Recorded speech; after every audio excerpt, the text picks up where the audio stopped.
I'm here on Numbers Known again with probably our most famous guest we've ever had.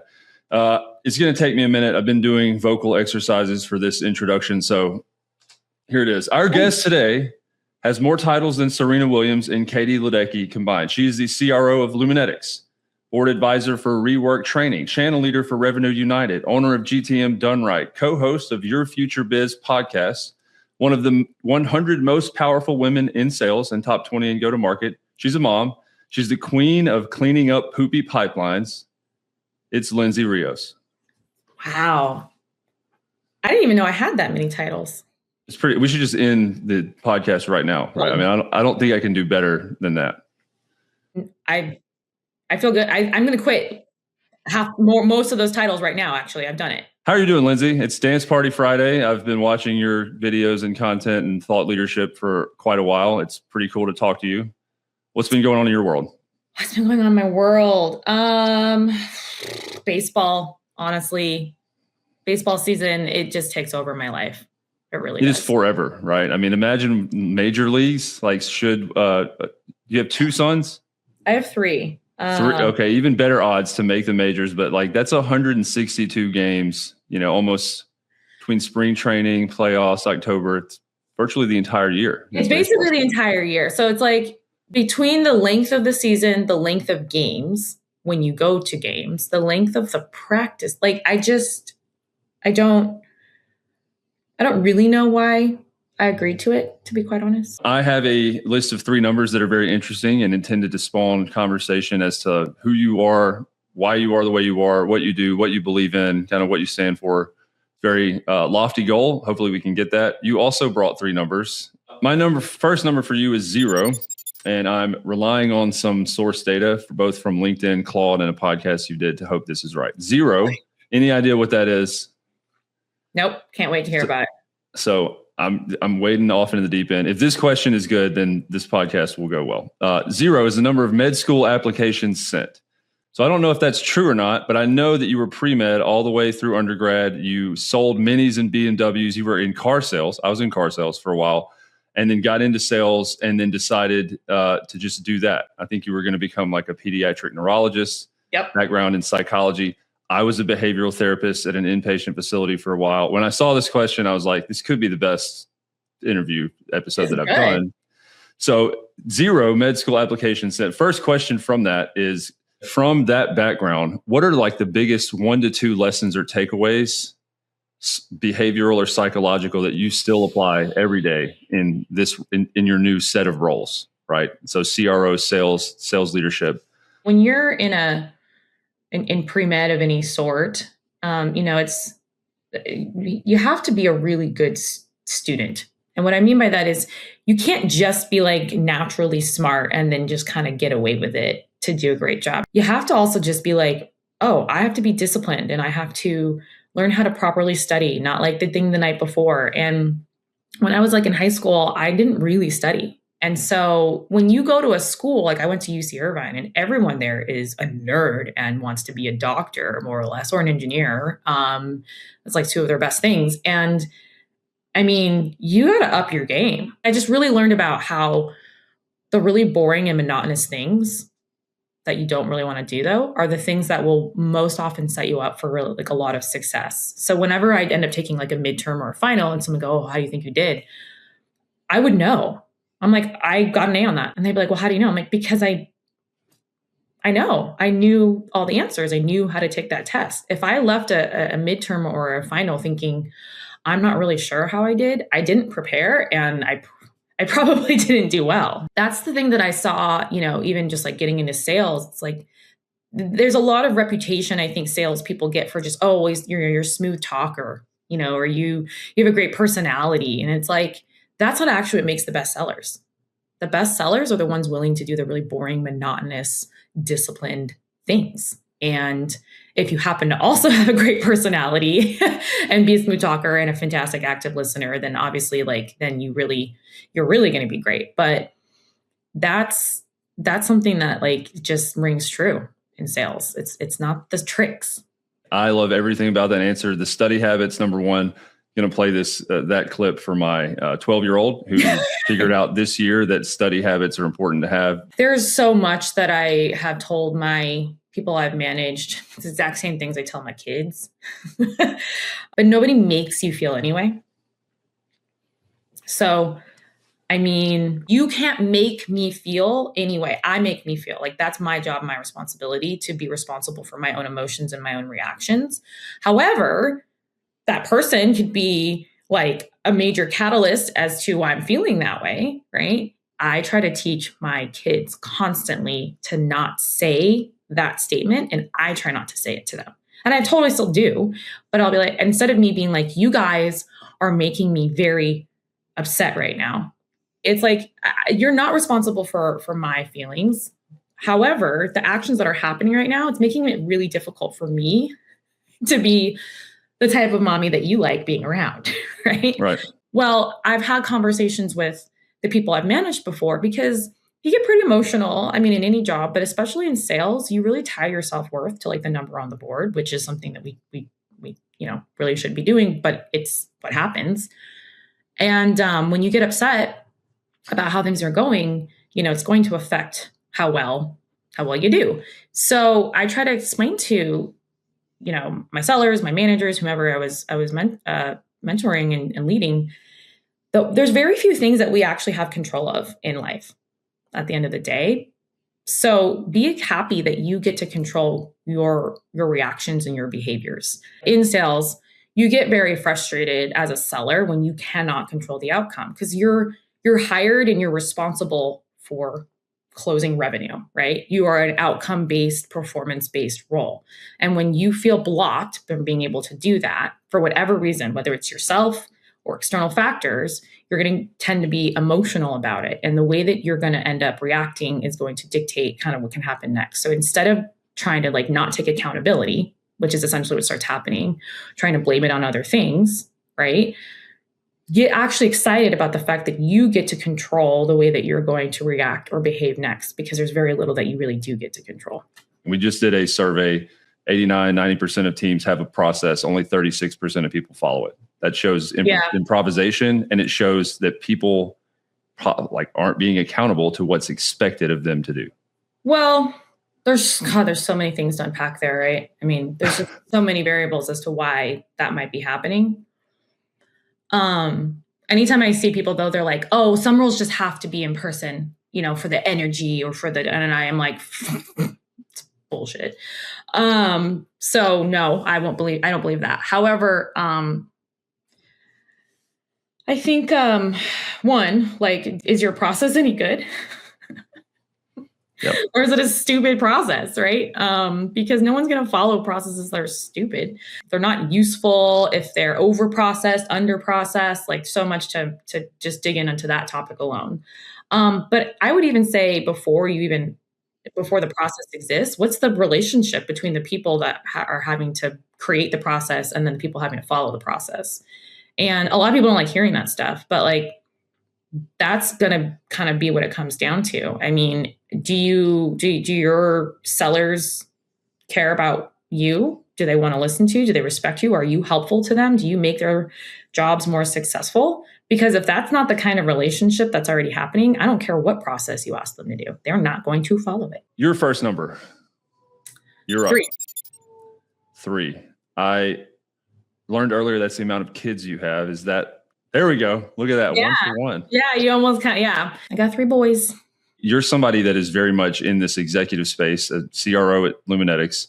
How do you find time to be like baseball mom and do these different roles and be in the seats that you're in and like add value to other people, manage teams? Like, how do you find the time to do all of that? What does that priority matrix look like? Have you seen that clip of, what's that guy's name? Like Ron Fuchs or something like that? That comedian? He's really funny. Probably. Oh, Funches. Not Fuchs. You recognize him if you saw him. But he's on, I don't know if it's like Kelly Clark, some talk show, and they're like, you do everything, or you do, like, how do you do it all? And he just goes, I don't. I'm very tired. That's fair. Yeah, that's fair. Right. And so I get asked that a lot because I'm very open and I share on LinkedIn about like all the things that I do. So I think it gives that appearance. But I mean, that's my response. I'm like, oh, I don't do everything. And I am very tired. But what I will actually say to that is when I sold cars, I was doing that for 5 years, which is a culture that is pretty terrible usually overall, certainly has nothing to do with trying to have any life balance, and definitely not great for when you are a mom in particular. Like maternity leave was like not properly done at the dealership I was at, just because like they were not accustomed to having to know what to do with a woman having a baby. When I left that, I was very, very lucky to have gone to a really great startup for 5 years. And it was also local. I live in the East Bay of the Bay Area. I do not live near San Francisco. Getting to San Francisco is very difficult. And at that time, that's where you would go if you wanted to work for startups and tech companies, right? And when you're young and you want to live in the city with like 10 other people in a closet, like good for you, right? But I didn't want to do that. And I didn't live, and I already had a family. It was about me sticking to my non-negotiables, about what was most important to me as to why I wasn't interested in going into the city for those roles too. It wasn't about being unwilling to like start, at a low level and work up. It was really more about that's a non-negotiable because of my family is my priority. Then when I left that startup we're getting acquired, I actually went to HubSpot and was fully remote. And they were really trying to coin the fully remote thing before the pandemic happened. So we had, a baby, we had one that was going off to college, and then we had a 4-year-old, and it was like, oh, he's going to start kindergarten. And I just remember being like, I'm never going back to an office ever again. No matter what happens from here on out, I will not be doing that. Now, I get to say that because I'm in an industry where remote is a possibility. My husband doesn't.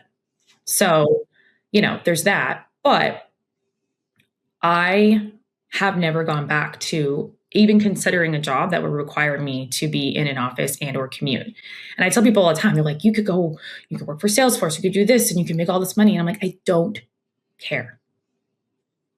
So the reason why I can take my kids to baseball and I can have my own business and I can create content on LinkedIn that supports my business and I can whatever else is because I chose it to be that way. I love that. I love that it's a non-negotiable. My second number for you, 1,014. Okay. This is a deep cut. These are all attempted to be deep cuts, but here it is. 1,014 is the percentage that Chris Harbert grew by after joining the Next Wave by Luminetics. There's a post about it. Impressions are up 1,000%. Engagement up 1,500%. He said, "Your boy was boring as you can fill in the blank." And the TLDR, like he found his voice in his POV. Finally, the quote was, "Finally sounds like somebody worth listening to." My question for that: how deeply do you believe that your POV/voice is something that, one, everyone can learn to do, and two, everyone should learn to do? I know I used the word should earlier. I notice it every time I do. I really try to actually not ever use that word though. But that being said, every single person has a point of view. I may not like it. I may not agree with it, but everyone has one. Everyone could be sharing it really, really well. And, dare I say, I'll flirt with should. Like, yes, you should. Everyone should be talking about their point of view. More people are terrified than not to do it. I only started doing anything actively on LinkedIn less than 3 years ago. And I did it when I started my fractional business because I knew that I had to start creating a personal brand and I wanted something to contribute to my pipeline. But I didn't know that I was sharing a point of view in particular when I started writing things. Someone had told me like, yeah, you're really unapologetic about sharing your point of view. And it made me, I'm like, oh, like I almost took it as like, oh, am I like a little, like in an aggressive way, And he was like, no, it's just, you're standing out because not a lot of people will do it. They'll post something, whether they do it on purpose or not, hoping people will agree with them. right? They're doing it because they want people to go, yes. That's not how you're posting. You're posting whether someone agrees with you or not. This is your opinion about how you should be successful in writing a strategy or how to grow your revenue or whatever it might be. I didn't have a worry if someone was going to agree with me or not. I was just doing it because that's what I believed. So it doesn't have to be so serious, but when you're doing it for even just like work related, if you only post something hoping that people agree, one, you'll never stand out. And then two, like, how will anyone know what you stand for? How would they know they want to work with you or hire you? Be your customer of any sort. We connect with each other as human beings before we're going to care about, can you solve my problem? Because here's the thing, it's really rare out there.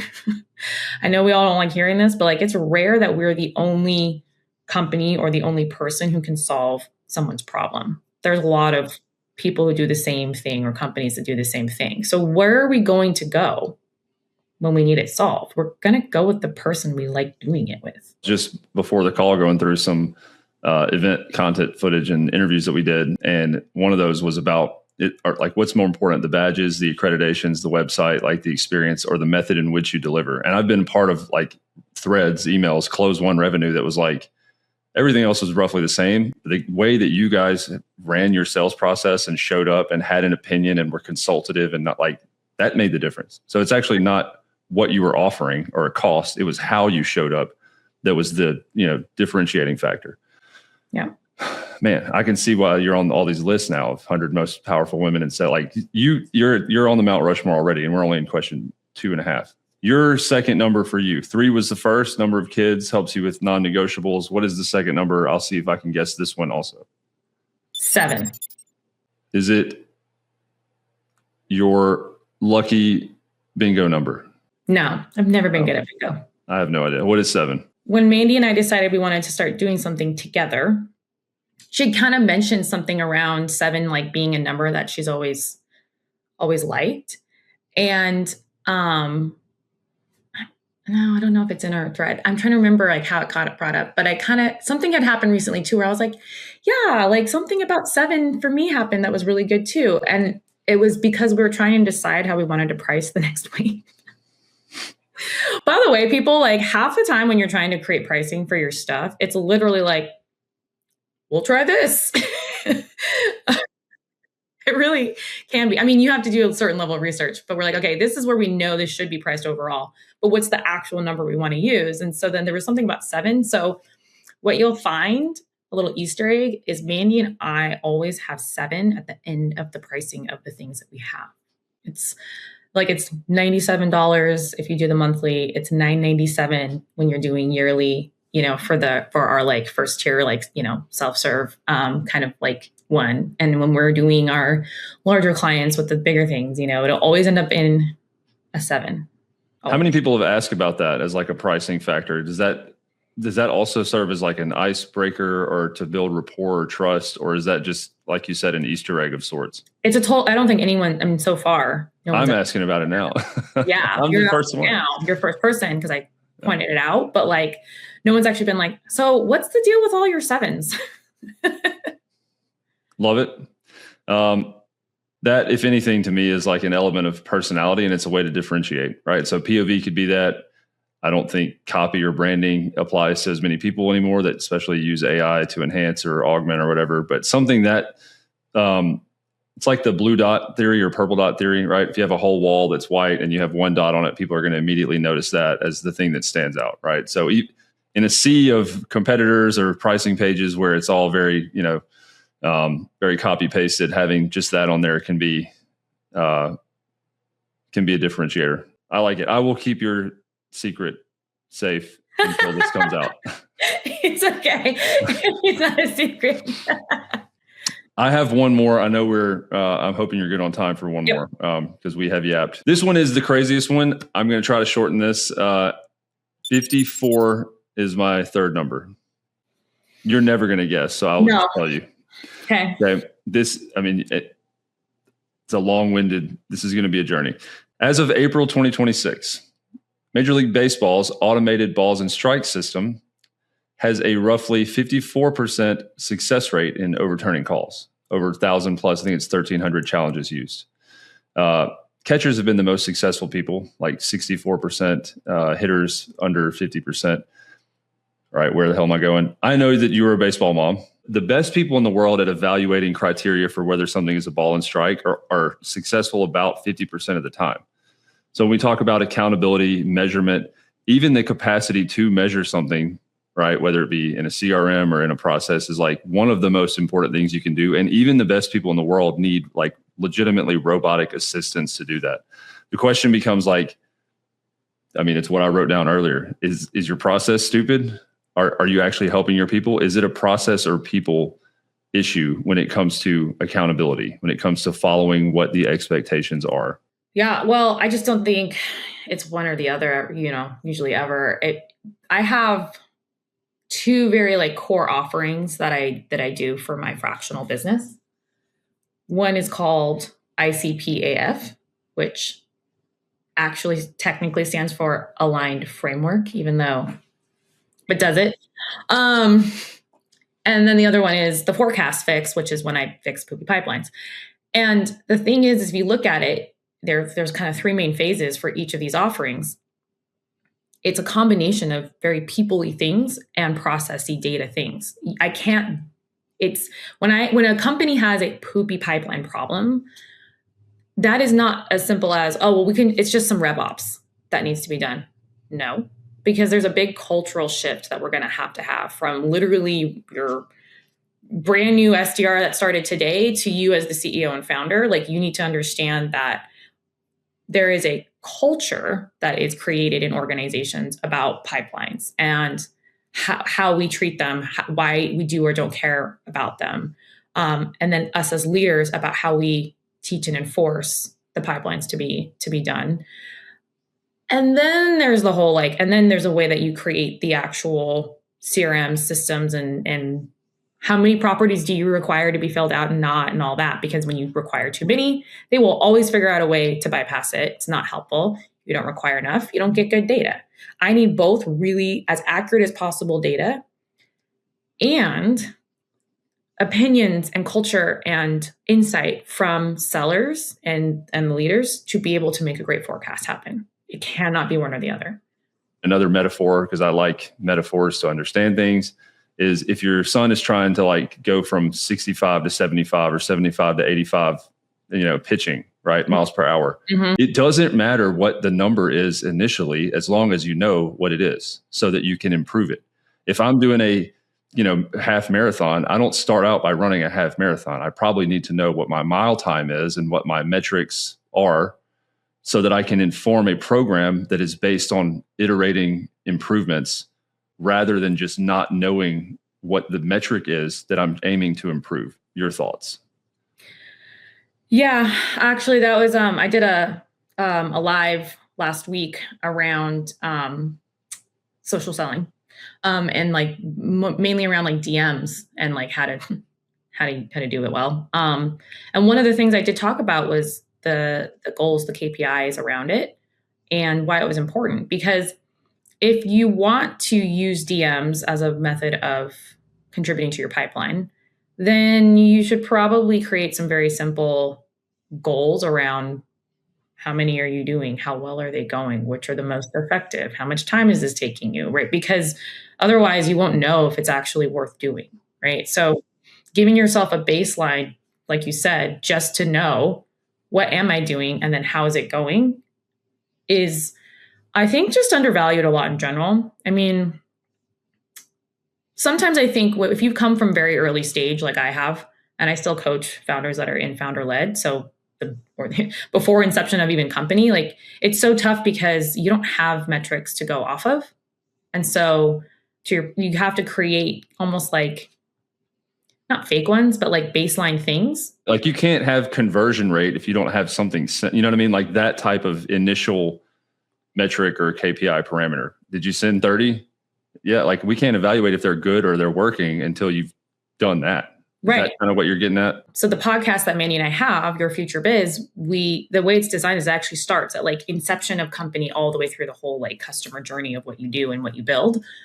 And the first real episode is kind of about like, okay, do you have anything here, and how do you test it and validate it? And one of the tips that we say is like, well, you should probably go talk to 100 people that you think could be your ICP, because you're not fully sure yet. And then see if it's really a real problem that you can solve. But I don't want you to just go find 100. I want you to find 10 a week first. Once you did that 10, what did you learn from that 10? And then how can you narrow that for the next 10, and et cetera, et cetera. So there's a big difference than going and just grabbing 100 people at one time and doing it in those steps. I feel like I said earlier, the future of sales is marketing. I know that's a bit of a stretch, but I also believe the future of marketing is customer experience. Right. So in the same vein, it's the most impactful thing I've done here is this. I mean, you're not a customer, but talking to customers is like, I know what we say about the product. What do you use it for? And it's like mind blowing, the type of feedback you get. Your third number, what is it, Lindsay? So my third number is 14. I do love the number 14. I have no idea what it is. I don't think I've ever written about it either. So it's not like something someone could search for necessarily. So 14 was the age I was when I quit ice skating. And I had been a very competitive ice skater for nearly 8 years. And, it kind of becomes like your identity when you're in a sport like that, when you do it that long. And I should have quit probably easily a year before I did, probably 2. And I came downstairs one morning, because when you are an ice skater, you have to do it. I don't know why, but you have to do it early in the morning before school starts. I just had like tears, like I wasn't like crying, just like tears, kind of coming out of my eyes. My mom just went, "Oh my God, what's wrong?" And I just went, "I don't want to be an ice skater anymore." And she just went, "Oh, thank God." And I never went back. And I was so attached to not quitting that I was willing to be unhappy about it for that long and do a really good job at not like bullface lying, but like being able to convince my own parents that this was what I still really wanted to do. And it was also the realization that I wasn't going to be the next Christy Yamaguchi, which is what I wanted to be since I was 3, right? Yeah. Like when I saw her win gold, I was like, that is what I want to do. And you have to be honest with yourself to know, like, I'm not good enough to do that. Did you experience some level of that too? Not transitioning is probably the wrong word, but like, this dream is over. I'm aware of it. Now what the hell am I supposed to do? Like, what do I turn all this dedication and energy and enthusiasm towards? Parents say you can be anyone you want to be. You can do whatever you want. I've learned that it's actually not great. There's flip sides to everything. So my favorite therapist I've ever had, I don't remember what I was talking to her about essentially, but she ended up asking me like, did you have parents that were like really supportive? And I was like, yeah, you're the best. She was like, okay. And then, she kind of asked me a little bit more, but I could sense that it wasn't like, that's so good for you. Well, one, I think it can sometimes create a little bit of delusion for some people and some personality types, right? You see those kids that are really horrible at something and the parents are like, you can do whatever you want to do, instead of being like, look, this isn't going to be your thing. Let's figure out what is your thing. When I suddenly lost my favorite job I ever had, when I had full-time jobs, it was so hard for me. It was just, my role was so suddenly made redundant. And my CEO, even had told me like, this was a very sudden decision. I could tell, because I'm like, I would have known, right? Like I just felt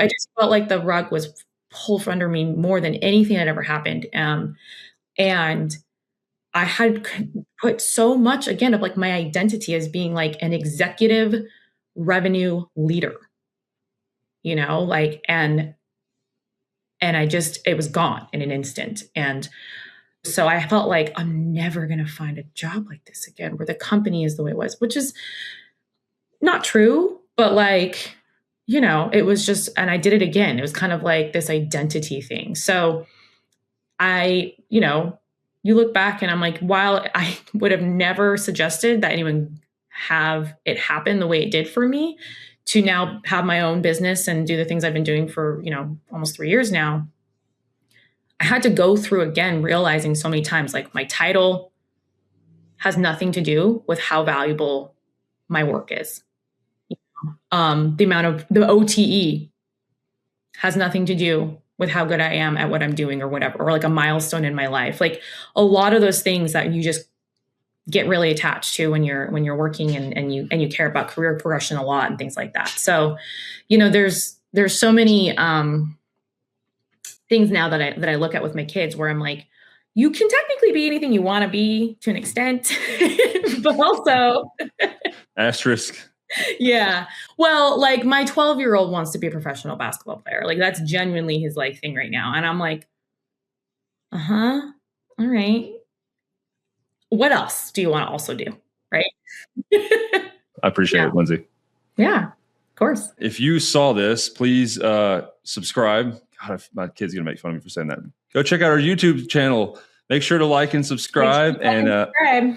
Yeah, BSCN. Thank you for watching this episode of Numbers Known, and we'll see you next time.